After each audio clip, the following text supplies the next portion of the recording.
Hello everyone, and welcome to my General Hospital News YouTube channel. I hope everyone is having a wonderful day. Before we begin, please hit the subscribers button and give this video a thumbs up. Jason discovers Anna waiting in his office at the warehouse. He believes she spoke with Carly. Carly may blow up this whole plan and end up in jail, Anna rants. She informs him that Cates is looking into him and Pikeman, as Carly informed Brennan.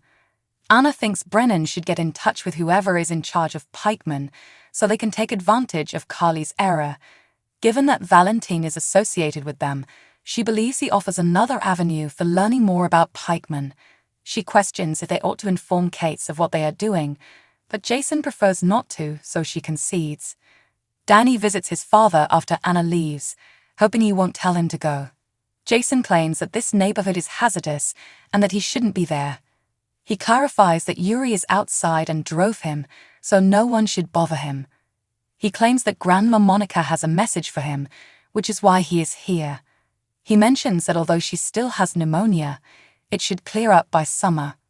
Grandma Monica wants Jason to represent her at Brooklyn's wedding, he informs his father. He is aware that his father dislikes dressing up, but Monica assures him that it will only last a few hours. Since he can't argue with Monica, Jason says he will go. He promises to drive him back to the estate. Valentine takes a seat at the bar in the Metro Court. The pharmacist calls to inform him that Sonny's wife is aware of their behavior and that their agreement is no longer valid. He clarifies that Sonny's wife knew he wasn't taking the recommended dosage, and that's why she brought a lot of concerns to his office. Valentine implies she hasn't, as he claims she would have already been arrested if she handed him in.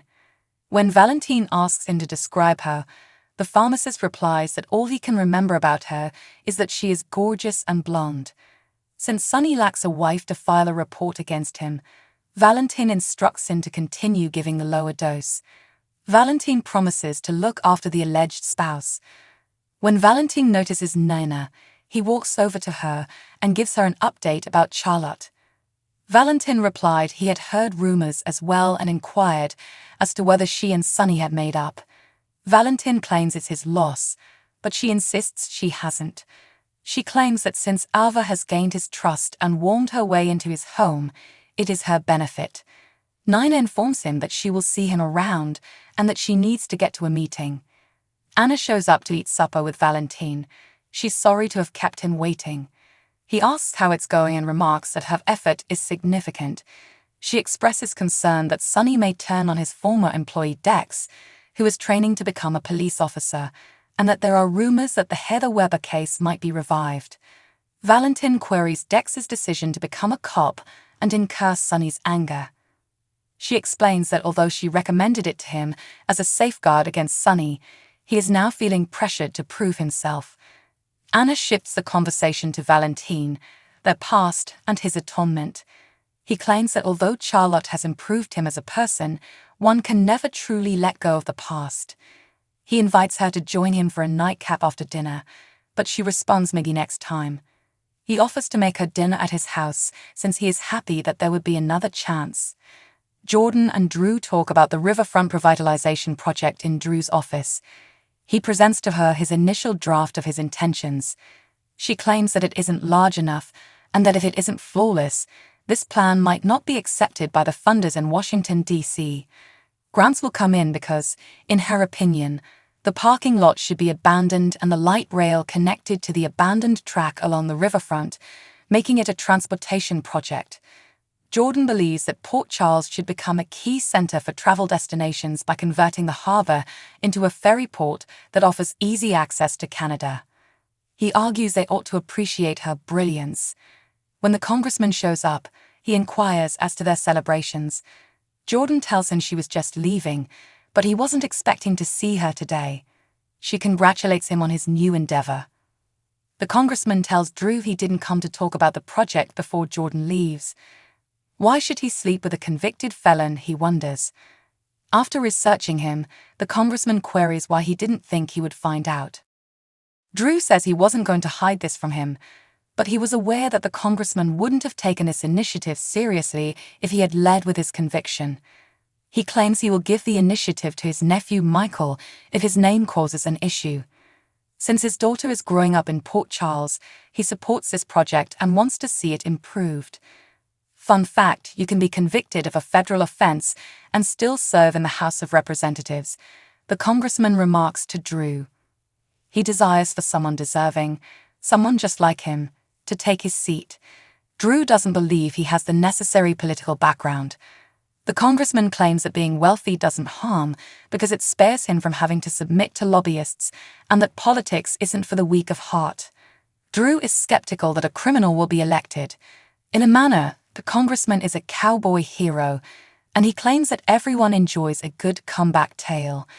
But he'll need his support more than just a heartwarming tale. He claims that his party will follow suit if he supports Drew.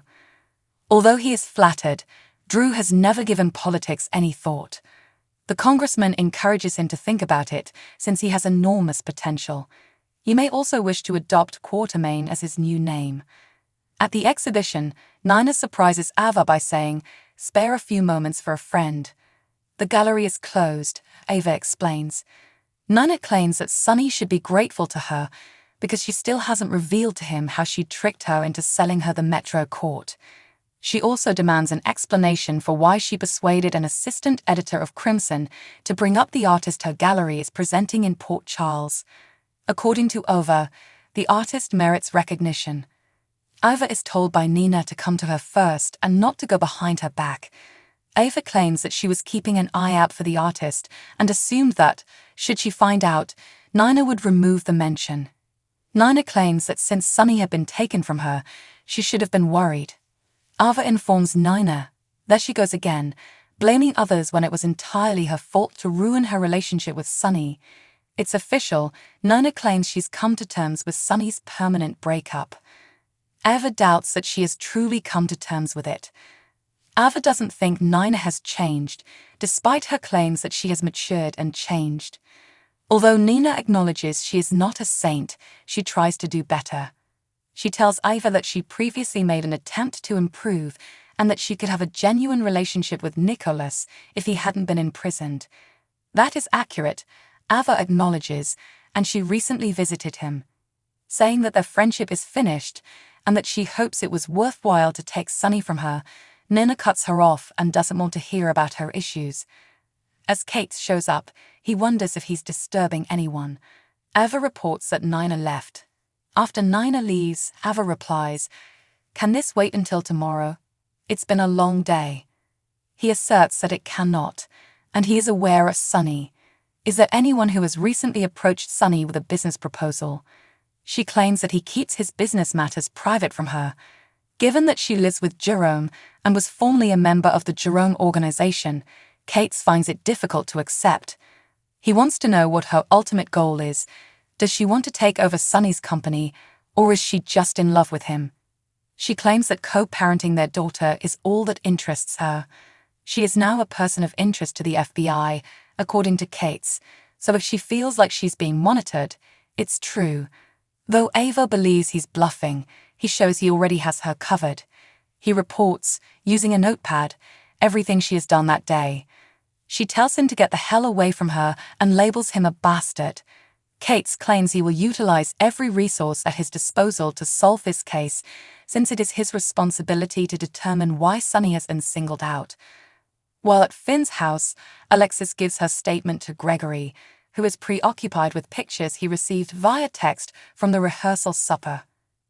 After sharing them with her, he advises that they return to working on her proposal. He is aware that Finn asked her to watch him this evening. He didn't, she claims. This was her idea. Although she acknowledges that Finn is concerned about him, she still wants his assistance. She clarifies that Finn wants him to be all right and doesn't want to spend any more time fighting with him. Gregory speculates that he told her that he lost his cool and shoved Finn and Jackie's tryst in his face. He took a cheap shot at Finn because he was frustrated and all he needed was some alone time for a few hours. He is sorry for what he said. Alexis says to give himself some grace because he is under a lot of pressure.